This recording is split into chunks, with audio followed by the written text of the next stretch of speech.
week 4, the final week of DevCamp.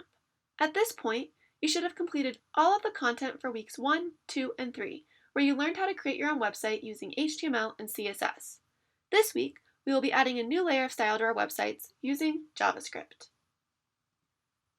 This is video 4.1, where we will go over the purpose of JavaScript and how it interacts with other concepts we've learned so far. Before we get started, make sure you've navigated to Glitch, logged into your account, and opened up the project you've been working on. We will again be using W3 Schools, so make sure this is open in another tab as well. You can pause the video here until you have both your project and W3 Schools ready to go. So, what is this JavaScript thing we keep talking about? Simply put, JavaScript is a programming language we use to make our websites interactive. You may be wondering how JavaScript works with the other concepts we've learned so far. As a quick recap, in week 1, we focused on creating the basic structure of our site using HTML. So, we could think of HTML like our website's skeleton. Then, in weeks 2 and 3, we learned how to customize the appearance of our website with CSS. So CSS is kind of like our website's costume.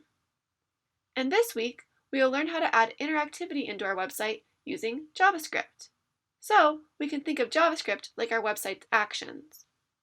Now you may be thinking, this JavaScript thing is pretty cool and all, but how in the world does it work? This is where knowing about something called the Document Object Model, often referred to as the DOM, comes into play. The DOM defines a document structure, and this is how we are able to change the content on our site.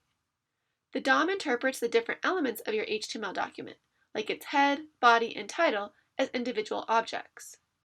Note that the DOM also interprets the document itself as an HTML document. Then, the DOM organizes these objects based on the structure of your document in the form of a tree. For example, when looking at the DOM tree on your screen, we can see that a paragraph tag is located inside of a div tag inside the body tag of this HTML document. It's okay if this is still a bit unclear though. Just remember that the DOM allows you to access and manipulate different elements of your document using JavaScript. Now let's take a moment to look at how JavaScript works with some of the websites you use day to day. Start by opening a new tab in your browser and navigate to your favorite website. Great! Now that you're on your preferred website, take a moment to explore it. Notice what happens as you click on different buttons and icons on the site. For example, when I click on the Video tab, new video content loads on the same page. I'm also able to sign in and subscribe to different content. All of these things are able to happen because of JavaScript. Pretty cool, right? Don't worry though if you're still feeling a bit confused about JavaScript.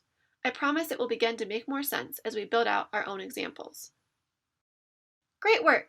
Now that we've learned what JavaScript is, head on over to video 4.2 to learn how to start setting up your own JavaScript file.